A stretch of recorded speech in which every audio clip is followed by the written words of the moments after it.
Hey guys, there's some pretty exciting things happening in the world of freelancing. A couple new news stories popped this week that might mean new and exciting ways for freelancers all over the world to make more money online. So Fiverr Enterprise is here. So this is something that I've been talking about for a while. Fiverr's CEO mentioned a couple earnings calls ago about this, Fiverr freelance as a service model. Basically a better way for really large companies to use Fiverr to hire out for, their projects, special projects, as well as their day-to-day business operations.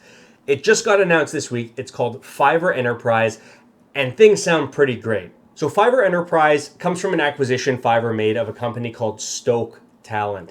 Basically, what it's going to allow companies to do is to leverage Fiverr to manage their workforce globally. So they'll be able to leverage a tool like Fiverr to outsource specific tasks to freelancers all over the world. And what Fiverr Enterprise is going to allow businesses to do is manage that base of global employees while staying in compliance from a legal perspective and a tax perspective. Because of course, if they're hiring people in different parts of the world, there's different considerations depending on where that person's from. So Fiverr Enterprise streamlines this whole process for companies, and this is really, really good for freelancers. The reason this is so good for freelancers is because a big consideration a lot of companies probably have always had is how's it going to work hiring freelancers from a tax perspective? What taxes does the business need to pay? What taxes do they need to pay for their employees? Are there any legal ramifications of using freelancers from a certain place for a certain project?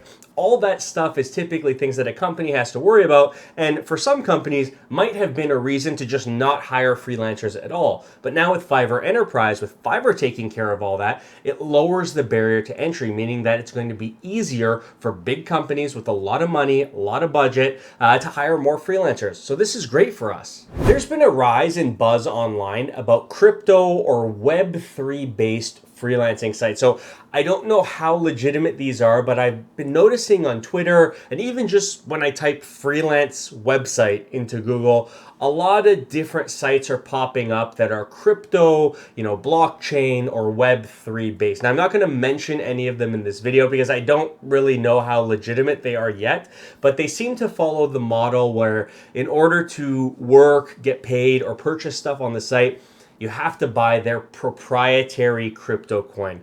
So this is interesting because, theoretically, it sounds great to have a decentralized platform where people can buy and sell. Fees are lower. There's no middleman. There's no company making money.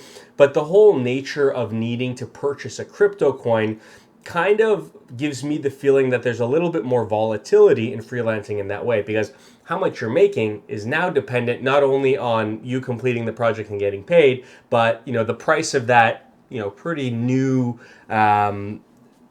likely volatile currency, right? Like crypto is really, it's been all over the place over the last 4 years. So something to look out for.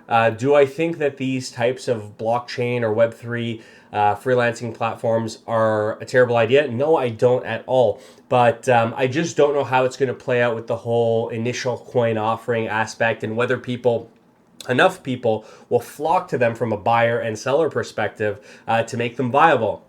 But something to keep an eye on. I'm going to be watching them closely. I might give them a shot over the next couple months if I have some time to see how they work from a freelancer's perspective. And if they seem legit, I'll definitely report back to you guys so that you guys can, jump over there, be an early mover, and hopefully carve out a nice piece of the pie in what might be the future of freelancing online. Last update for today is, if you haven't already noticed, I've started doing a freelancer spotlight series on the YouTube channel where I interview professional freelancers who do various things. So far, I've interviewed a video spokesperson. I have another one coming up in a couple weeks. I'm trying to showcase people who have really had a lot of success on Fiverr, other than just me, to tell their story, so that hopefully if I'm interviewing someone that's doing something that interests you, you can get some inspiration, can apply the tips and knowledge that's been shared in these videos for yourself.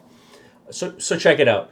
Also, if you're watching this and you are a freelancer who's been able to quit your job, you're freelancing full time, and you want to be featured on the channel, shoot me an email. Let me know what you do, how you got into it, if you can share how much money you're making, and anything else about your experience as a freelancer. I'll review your submission, and if you jive with the channel and it kind of aligns with what we're trying to do here, I would love to host you on the channel and chat with you about your experience. That's it for this Sunday's news segment. Hope all of you are doing well. Till next time, cheers.